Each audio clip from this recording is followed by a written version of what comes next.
Olá, eu sou Carol Zanotti. Eu estudei Teologia e Filosofia. Eu atuo como profissional especialista em planejamento, elaboração e avaliação de políticas públicas, investimento socioambiental de organismos nacionais e internacionais. Atuo há mais de 35 anos. Este é o curso Fundo de Direitos do Idoso e Fundos de Direitos da Criança e Adolescente, da formação à captação de recursos, oferecido pela Fundação Vale.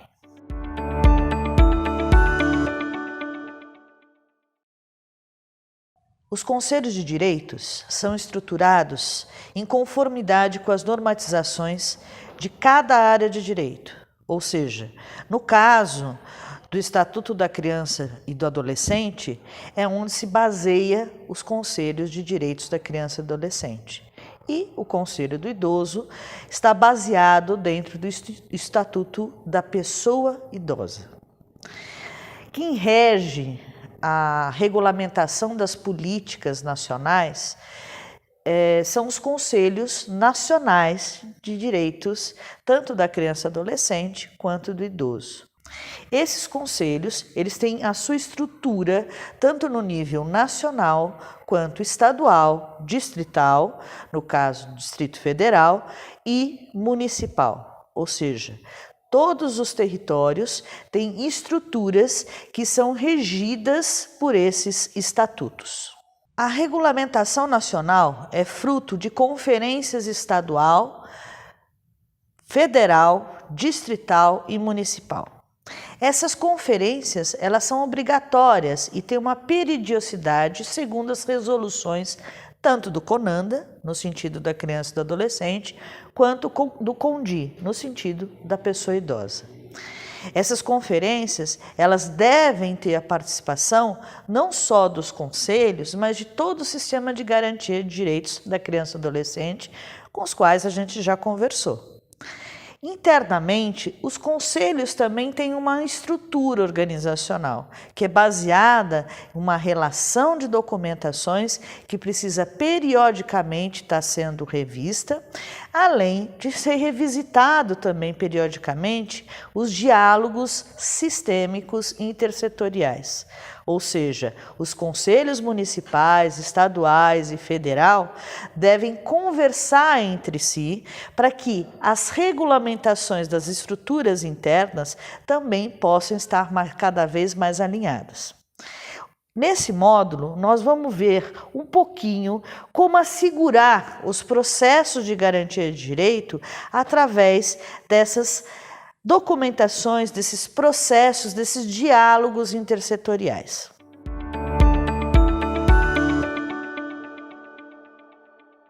Vamos ver agora as documentações essenciais que os conselhos, tanto municipal, estadual e federal, devem ter regularizada no território. Essas documentações são internas do conselho, mas têm a colaboração externa do sistema de garantia de direitos e da própria comunidade do território. Para um conselho ser implementado num território, principalmente no município, existem alguns passos. O primeiro passo é que o chefe do executivo do território, instaure um projeto de lei, criando o conselho. Isso também pode ser fruto de uma movimentação do próprio território, da sociedade civil, das organizações que atuam ou na área de direitos da criança e adolescente ou na área do idoso, para que se crie uma frente de criação desse projeto de lei junto ao gestor do executivo no território. O segundo passo é sancionamento dessa lei que cria o conselho e muitas vezes é sancionado também não só a criação do conselho, mas também a do fundo referente a esse conselho, Esse chefe do executivo, ele providencia um decreto que regulamenta o funcionamento do próprio conselho. Após isso, é indicado um administrador, ou seja, um um representante do chefe do executivo, seja de uma secretaria, seja de um órgão público, que vai ser o interlocutor da prestação de contas desse conselho junto ao município. É muito importante entender que esse administrador, ele não é o chefe do conselho, ele é o interlocutor, né, desse conselho, principalmente em relação ao legislativo, ao executivo e às leis orçamentárias do município.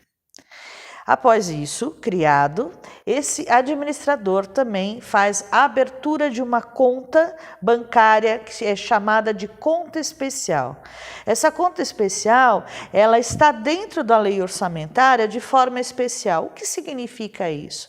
Essa conta, ela não pode ser mexida a não ser com a decisão do conselho, ou seja, não pode ser mexida nem pelo judiciário, nem pelo legislativo e nem pelo executivo do território. Quem é que vai determinar a utilização dessa conta e dos recursos nela aportados é o conselho. Porém, como essa conta ela é especial dentro da lei orçamentária do território, esse administrador ele vai ser o interlocutor da gestão dessa conta. Essa conta, geralmente, ela é vinculada ao Banco do Brasil ou Caixa Econômica Federal. Outro passo é a elaboração de um plano de ação. Vamos falar mais detalhadamente sobre a questão do plano de ação um pouquinho mais para frente. Mas é muito importante desde já que nenhum conselho possa conceber, né, a sua estrutura e a sua organização sem um plano de ação para o território, sem um plano de ação que fortaleça principalmente as prioridades desse território. Elaborado o plano de ação, é construído o plano de aplicação dos recursos. Esse plano de aplicação, ele conta também não só com a aplicação, o aporte dos recursos em projetos, em ações que vão fortalecer, né, a garantia de direitos, mas ele também conta com o processo de mobilização de recursos que o próprio Conselho e o Sistema de Garantia de Direitos vai fazer para que fortaleça os direitos da criança, do adolescente ou do idoso no território. Após construído isso, é feita uma aprovação do orçamento, ou seja, como é uma conta especial, esse recurso aprovado ou mesmo previsto, ele é aprovado de forma participativa no legislativo. A partir daí e só daí, depois de aprovado o plano de ação, depois de aprovado o plano de aplicação de recursos e mobilização dos mesmos, é que começa o recebimento dos recursos. São 8 fontes de recursos, vamos falar daqui a pouco também. Fora isso, há que se fazer anualmente a prestação de contas. Essa prestação de contas, além de ser feita pelo Tribunal de Contas, ao Tribunal de Contas, ao Ministério Público, ao Sistema de Garantia de Direitos, é feita à sociedade civil, porque isso é coisa pública. Esse fundo não pertence ao Conselho, ele pertence à coisa pública, e essa coisa pública é uma coisa pública que vai fortalecer a garantia de direitos de segmentos da sociedade, de sujeitos de direitos daquele território, que há muito precisam ser protagonizados ou priorizados no mesmo território. Essa prestação de contas, ela deve ser feita anualmente, deve ser feita principalmente junto ao Legislativo e junto ao Tribunal de Contas. Então, são esses os passos importantes para a implementação de um Conselho de Direitos, seja no município, no estado, distrito ou federação.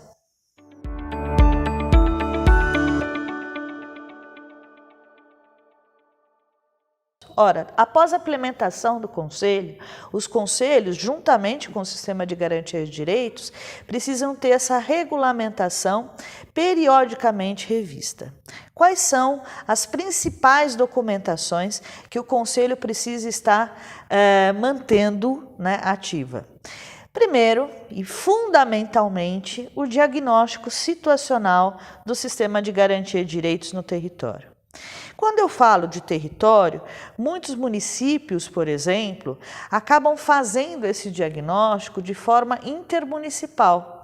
Existem municípios, por exemplo, aqui como São Paulo, que tem dentro das suas franjas, né, relacionamentos, né, de direitos da criança, do adolescente ou do idoso que estabelecem entre si parcerias. Então, quando você está aqui em São Paulo, você tem um grande ABC, que são as cidades de Santo André, São Bernardo, Diadema e São Caetano. Muitas delas você está passando por uma rua, ao lado direito é o ABC e o lado esquerdo é São Paulo. Ora, uma criança, adolescente, um idoso, ele precisa também entender que esses direitos não podem ser só atendidos de um lado da rua e do outro, não. Então, muitas vezes, o diagnóstico situacional do sistema de garantia de direitos deve ser feito de forma intermunicipal. Isso é a partir de um diálogo entre os municípios, um diálogo entre os territórios, né? Isso se torna colaborativo. Para realizar um processo de diagnóstico, existem algumas etapas que eu recomendo em relação ao que a legislação, ao Estatuto da Criança e Adolescente, ao Estatuto do Idoso, também tem como referência.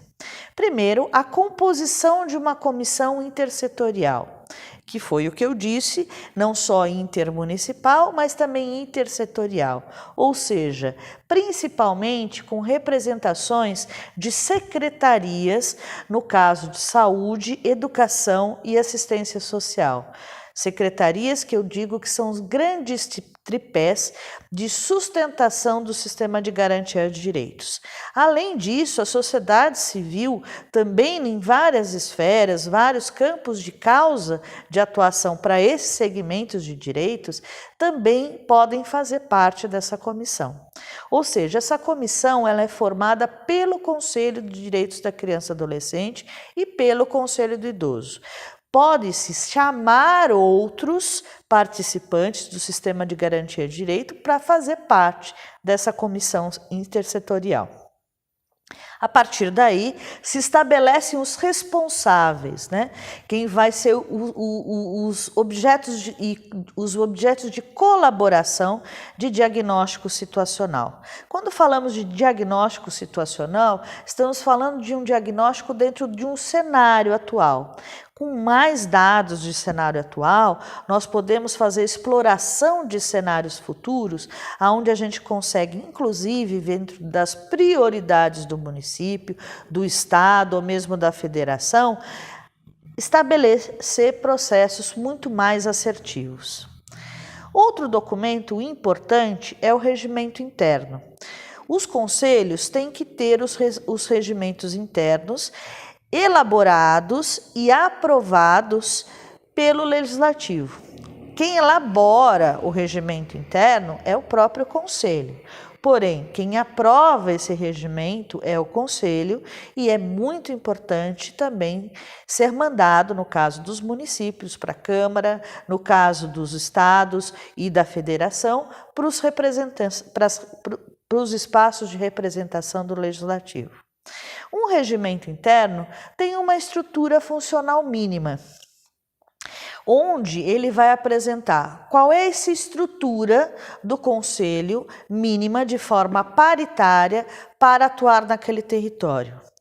Qual é a forma de escolha dos membros da presidência do conselho, assegurando que entre espaços de gestão haja uma alternância entre representações do governo e sociedade civil organizada. A forma de substituição dos membros da presidência, na falta, o impedimento dos mesmos de cumprir o processo de gestão da presidência.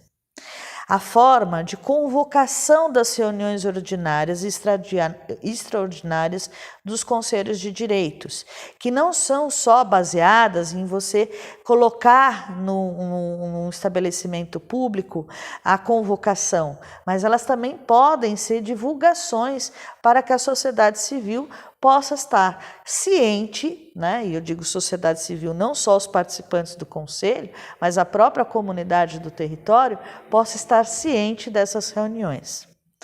A forma de inclusão das matérias em pauta de discussão. Quais são as matérias em pauta dessas reuniões e o que a elas faz parte dentro do plano de ação. A forma de inclusão também da obrigatoriedade prévia de comunicação aos conselheiros dessa pauta. A possibilidade da discussão de temas que não tenham sido previamente incluídos na pauta, ou seja, as exceções ou as urgências daquele território. Também é importante que se defina o quórum mínimo necessário à instalação das sessões ordinárias e extraordinárias das reuniões do Conselho. Outro item é a situação em que o quórum qualificado deve ser exigido, ou seja, quórum mínimo exigido para determinadas deliberações dentro do plano de ação e dentro das situações daquele território. A criação de comissões e grupos de trabalho distintas entre os conselheiros, a serem compostos também de forma paritária. A forma como ocorrerá a discussão das matérias colocadas em pauta. Qual vai ser a metodologia de discussão das matérias? Outro item é a forma como se dará a participação na Assembleia Ordinária dos Conselhos. Vai ser por votação, por seleção? A garantia também da publicidade das assembleias ordinárias, ou seja, não só a sua convocação, mas também as atas dessas assembleias. A forma como serão efetuadas as deliberações e as votações das pautas, das matérias e a previsão de solução em caso de empate. Procedimento também administrativo visando excluir a organização da sociedade civil ou o seu representante quanto à reiteração de faltas injustificadas ou prática de ato incompatível com a função, observada a legislação específica. A forma como será deflagrada a substituição do representante do órgão público quando necessária. Por exemplo, numa mudança de gestão. Ou seja, algumas prerrogativas de construção do regimento interno devem ser analisadas principalmente pelo Conselho de Direitos do Território, mas também pode colaborar para a construção disso representações do sistema de garantia, inclusive sugerindo formas de construção de comissões avaliativas ou comissões seletivas de prioridades no território. Tanto para os direitos da criança e adolescente quanto para os direitos do idoso, é importante que se estruturem metas decenais a serem atingidas. E a isso, o CONANDA e o CONDI, ou seja, o Conselho Nacional de Direitos da Criança e Adolescente e o Conselho Nacional de Direitos da Pessoa Idosa, estabelecem metas decenais, ou seja, compõem metas decenais para que não só nacionalmente se cumpra, mas também nos territórios de Estado e municípios. Esse plano decenal, no caso de direitos da criança e adolescente, ele apresenta propostas concretas de ação do diagnóstico realizado, em consonância com os eixos de ação nacional. No caso dos direitos da criança e adolescente, são 5 eixos norteadores constantes no plano decenal, construído em 2014 pelo CONANDA. São eixos muito importantes, inclusive depois para serem pensados no plano de ação e serem também norteadores na seleção de projetos e propostas das organizações da sociedade civil cadastradas nos conselhos para impacto e fortalecimento de garantia de direitos. eixos da criança e adolescente estabelecidos em 2014 pelo CONANDA. Eixo 1. Promoção dos direitos de crianças e adolescentes. Eixo 2. Proteção e defesa dos direitos. Eixo 3. Protagonismo e participação de crianças e adolescentes, inclusive nos conselhos. Eixo 4. Controle social da efetivação dos direitos. E eixo 5, a gestão da política pública nacional dos direitos humanos de crianças e adolescentes. Aos conselhos de direitos da pessoa idosa, que estão em consonância com o Plano Nacional de Direitos Humanos de 2009, consideram-se alguns pontos importantes na construção, ou mesmo eixos de construção. A valorização da pessoa idosa e a promoção de sua participação na sociedade, com ações principalmente de fortalecimento do convívio familiar e cuidado humanizado. A promoção do direito à cultura, lazer e esporte, como elementos formadores de cidadania. Ações que prevêem a participação de idosos nessas atividades, inclusive com protagonismo e autonomia. A redução da violência motivada por diferenças de gênero, raça, etnia, idade, orientação sexual e situação de vulnerabilidade. Ações e campanhas de prevenção à violência. E aqui ressalvo a importância dos diagnósticos nos territórios, principalmente nos municípios, para que a gente possa ter mensuração efetiva desses direitos violados. Também, segundo o Plano Nacional do Idoso, estar em consonância com o contexto de direitos humanos e os compromissos não só nacionais, mas também internacionais. No caso, por exemplo, dos ODS, Objetivos do Desenvolvimento Sustentável, que são as metas até 2030 que a ONU estabelece. Em alguns desses ODS são considerados indicadores, ou seja, parâmetros, onde vão ser avaliadas principalmente o atendimento aos idosos. O ODS número 2, que estabelece fome zero, até 2030 pretende acabar com todas as formas de desnutrição, incluindo atingir até 2025, logo agora, as metas acordadas internacionalmente sobre nanismo e caquisia em adolescentes, idosos e pessoas com necessidades nutricionais especiais. O ODS número 10, que fala da redução das desigualdades, diz que até 2030 deve-se empoderar e promover a inclusão social, econômica e política de todos, independente de idade, gênero, deficiência, raça, etnia, origem, religião, condição econômica ou outra, ou seja, trazer processos equânimes para a redução de desigualdade até 2030. O ODS número 11 também vai estabelecer um olhar de especificidade às pessoas idosas, no que tange às questões de cidades e comunidades sustentáveis. Uma cidade, ela não é adaptada a uma pessoa idosa ou adaptável a uma pessoa idosa. Uma cidade deve ser pensada dentro dos processos de acessibilidade equânime das pessoas idosas.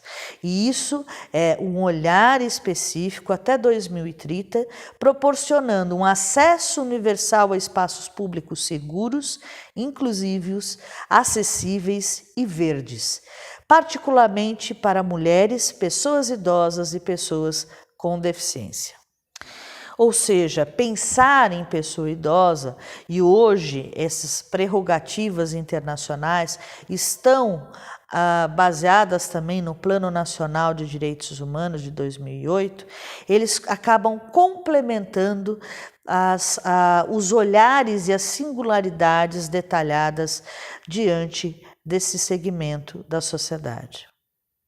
É importante que se tenha uma lógica de organicidade em relação à construção dos planos, por meio de uma integração do governo, sociedade civil e demais atores envolvidos do sistema de garantia de direitos na esfera de um território municipal, estadual e federal.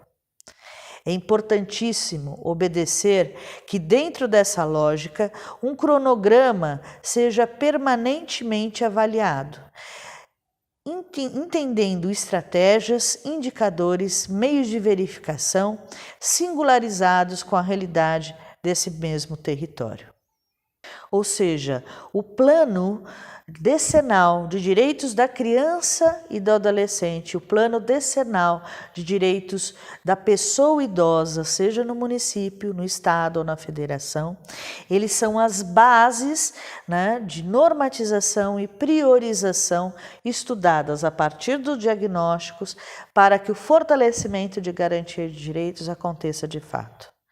É baseado neles que nós construímos os planos de ação do Conselho de Direitos nos territórios. Como disse anteriormente, os planos de ação de direitos nos territórios são construídos sob a responsabilidade dos conselhos. Porém, a participação do sistema de garantia de direitos é fundamental, pensando questões intersetoriais e muitas vezes interterritoriais. O plano de ação de um conselho deve ser composto de forma anual ou plurianual, por decisão inclusive tomada pelos gestores do conselho, e também pode ser uma prerrogativa estabelecida nos regimentos internos. É muito importante que esses planos de ação do Conselho contem com objetivos claros, metas, indicadores, meios de verificação e uma análise de riscos, contando principalmente com responsáveis e um cronograma estabelecido. Após a construção de um plano de ação, há a deliberação dos instrumentais de mobilização de recursos, para que essas ações possam ser concretizadas no território. A mobilização de recursos, ela vai indicar, inclusive, a aplicação dos recursos do Fundo de Direitos, no caso, criança e adolescente, ou do Fundo de Direitos do idoso. São os conselhos que têm essa atribuição de construção de um plano também anual ou plurianual, de mobilização e aplicação de recursos. Deve-se ter a participação do sistema e deve ser aprovado pelo Legislativo. Deve estar baseado no diagnóstico territorial e deve levar em conta fontes de mobilização de recursos. Aqui é importante reforçar que existem mais fontes de recurso que muitos conselhos imaginam que existe. Muitos conselhos baseiam-se numa única fonte de recurso, que é via fundos de incentivo, ou seja, benefícios fiscais, ou seja, destinação do imposto de renda. Essa é apenas uma fonte de recurso dos fundos de direitos do Conselho da Criança e do Adolescente. Mas existem 8 fontes, ou seja, 7 a mais que essa. São fontes de recursos, de mobilização de recursos do Conselho para os fundos de direitos tanto do idoso quanto da criança e do adolescente, dotações orçamentárias do próprio executivo do território municipal. Destinação também de imposto de renda, e é destinação de imposto de renda de pessoas físicas que declaram pelo completo ou pessoas jurídicas que declaram pelo lucro real. Isso se chama destinação incentivada. Existem também as doações diretas de pessoas físicas e jurídicas, aí sem incentivo fiscal. Doações e legados diversos. multas e penalidades administrativas. Para isso, é muito importante que os conselhos também estabeleçam um diálogo com o sistema judiciário do local, onde muitos promotores ou juízes podem indicar multas e penalidades estabelecidas para serem destinadas ao Fundo de Direitos ou do Idoso ou da Criança e Adolescente. Existe também a transferência do governo federal ou estadual, que seja de forma transparente nesses níveis pela dotação orçamentária aprovada no plano orçamentário desses níveis. Ou seja, precisamos ficar de olho não só no orçamento do município, mas também do estado e da federação. Veja, essas 8 fontes de recurso, além de essas fontes faladas aqui, além de doações de governos internacionais e organismos nacionais, elas compõem receitas de aplicação no mercado financeiro também. Assim, o plano de aplicação e mobilização de recursos deve indicar o orçamento atual, as metas em cada frente de mobilização, os responsáveis por cada meta ou comissões responsáveis, os instrumentais necessários para essa mobilização e quais serão os planos de investimento de recurso. Reforça-se aí um olhar específico, inclusive uma parceria para a formação e consolidação desses olhares do investimento, tanto com o Tribunal de Contas quanto com o Ministério Público. Lembrando que a aplicação do recurso do fundo deve sempre considerar a garantia de direito a partir das prioridades identificadas nos diagnósticos territoriais. Ou seja, não existe um plano de ação ou um plano de mobilização e aplicação de recursos se esses diagnósticos não são realizados principalmente de forma participativa e não compõem também as prioridades elencadas em cada território, seja ele município, estado ou federação. Além disso, a criança, adolescente ou idoso deve ser um ator participante na construção, inclusive reforçando o seu papel como sujeito de direitos. O plano de aplicação de recursos permite à sociedade um monitoramento mais eficaz do fluxo de recursos, contribuindo assim para a avaliação da gestão das ações e dos seus resultados, além de demonstrar eventuais superposições ou omissões. Os fundos municipais, assim como o nacional e os estaduais, são fiscalizados, como disse anteriormente, pelos respectivos conselhos de direitos, pelo Ministério Público e pelo Tribunal de Contas. Lembrando que, além de fiscalizadores, eles são parceiros nessa construção de trazer mais eficiência e efetivação na utilização dos recursos. Uma dica que eu gostaria de dar é que essa parceria aconteça também de forma planejada, com ferramentas apropriadas na interlocução com o Tribunal de Contas e Ministério Público.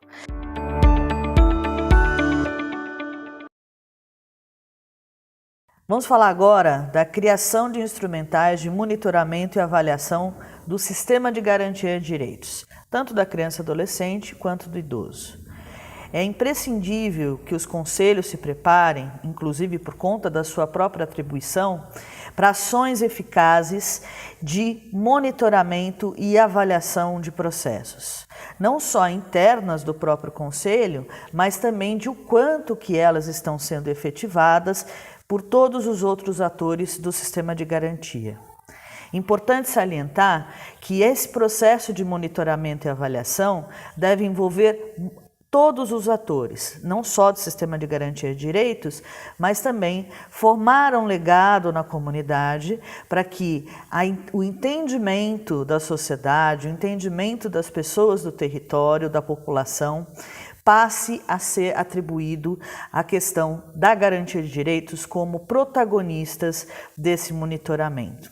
Quando falamos desse envolvimento, desses atores, estamos dando transparência ao processo. Essa transparência ela é muito importante no que tange a processos de eficiência, efeito e efetividade, que falaremos daqui a pouco.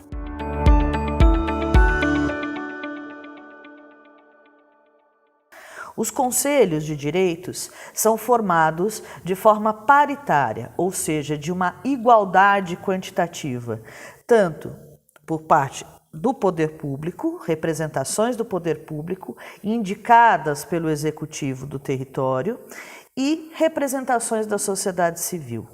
A sociedade civil se organiza, para implementar fóruns onde possa ter representações, principalmente diversificadas, de áreas diversificadas. Exemplo, não só de proteção social básica, mas também de proteção especial, de média ou alta complexidade. Então, quanto mais diversa for essa representação, quanto mais lideranças diferentes tivermos, mais a garantia de direitos pode ser efetivada para todos. É importante que o Conselho, no que tange às suas representações do poder público, possa trazer a representação das pastas ou das pautas desse poder público. É verdade, por ser uma participação igualitária e paritária, o Executivo ele não pode interferir no processo de desempenho do Conselho, mas ele pode sim, trazer dentro dessas representações pautas que fortaleçam, engrandeçam a garantia de direitos. Após implementado a lei que sanciona o Conselho no território, o Executivo tem 60 dias para convocar, tá certo, esse fórum de escolha dessas representações, tanto de sociedade civil quanto de poder público. É muito importante que se escolham representações da sociedade civil sem interferência do poder público. As representações da sociedade civil, elas precisam construir pautas e, a partir delas, definir quais são as prioridades a partir dos diagnósticos situacionais da criança adolescente ou do idoso para tanto atendimento direto, quanto estudo e quanto pesquisa em segmentos de classe ou ainda que se enquadrem em situações de promoção, defesa e garantia de direitos. A participação da sociedade civil organizada nos conselhos deve atender os princípios adotados no inciso 2 do artigo 204 da Constituição Federal.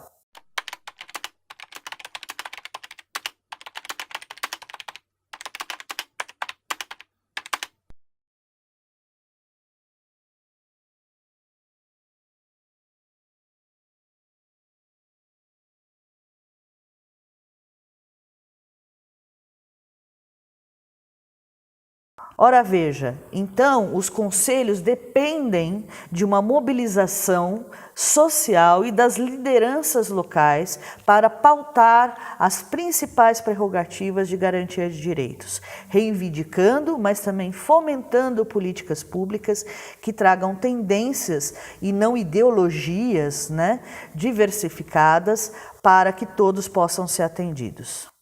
Um serviço que também é muito importante que os conselhos pensem nessa manutenção da qualidade dos processos é que exista um diálogo não só interno do conselho, na sua paridade, mas também externo com os processos de políticas públicas, no caso do município, com o estado ou o distrito e a União.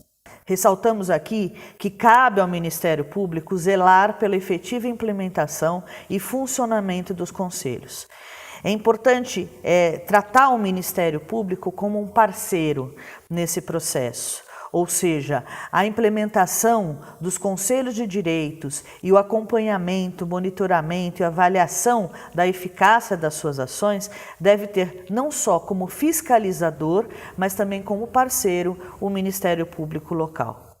Os representantes do poder público, junto ao Conselho Municipal, Estadual, Federal, serão indicados pelo chefe do Executivo até 15 dias após a sua posse. Então, é obrigatório, né, que entre os secretários, os chefes de departamento, ou mesmo os servidores graduados desses órgãos, o Poder Executivo indique essas representações para a participação dos conselhos de direitos. O chefe do Executivo deve seguir a referência dessa indicação segundo o regimento interno do Conselho, ou seja, é o chefe do Executivo que indica essas representações, porém ele não pode influenciar, né, nessas representações o processo de decisão e o processo de monitoramento ou avaliação. Lembrando que as organizações da sociedade civil, né, elas são escolhidas através de fóruns, né, podem ser eletivos ou mesmo de escolha, né, de indicação. As indicações não podem sofrer influência do poder público, né, e é muito importante, moralmente recomendável, que essas organizações que são legalmente constituídas no território, ou seja, organizações que não têm a sua sede, né, dentro do território, não podem ser escolhidas para serem representantes. E lembrar que quem é representante da sociedade civil nos conselhos, de forma paritária, não é a pessoa, e sim a organização. Então, é importante que a organização sempre pense que na falta dessa pessoa, ela precisa indicar uma suplente desta mesma organização. Deve ficar claro e evidente no regimento interno o mandato das organizações representantes das sociedades civis, né, com a permissão de recondução ou não, né? Dentro do Conselho, há a formação de comissões ou câmaras setoriais. O que são elas? Existem câmaras, por exemplo, como de política e garantia de direitos, câmara de comunicação, de articulação, de mobilização, de gerenciamento do fundo de direitos ou mesmo de seleção de projetos. Essas câmaras, elas vão ser responsáveis por prestar contas e planejar, diante dessa prestação, as melhores prioridades de determinadas ações no território para que essas temáticas possam ser garantidas e transparentes a toda a população. Sem um bom planejamento, que nós chamamos tecnicamente de marco zero, nós não conseguimos objetivar e ter metas claras aonde não só o Conselho de Direitos, mas também todo o sistema de garantia possa agilizar, fomentar e controlar as políticas públicas. O planejamento é feito a partir de diagnósticos situacionais e exploração de cenários futuros, onde você estabelece os objetivos e metas para essas políticas públicas do território. Lembrando que as representações, elas não estão representando somente as suas organizações, mas elas representam as respostas aos eixos de priorização, tanto do Estado, quanto do Distrito, quanto da União. Importante lembrar que, além de estabelecer objetivos e metas, eles precisam ser monitorados, acompanhados, como eu falei anteriormente, não só pelo Conselho, que tem essa atribuição, mas também pelo Ministério Público, pelo Tribunal de Contas, mas principalmente por toda a população. Para tal, é importante que uma das ações prioritárias seja o envolvimento dessa população diante dessas ações. Não só o seu conhecimento diante das ações, mas que elas também se sintam protagonistas nesse processo.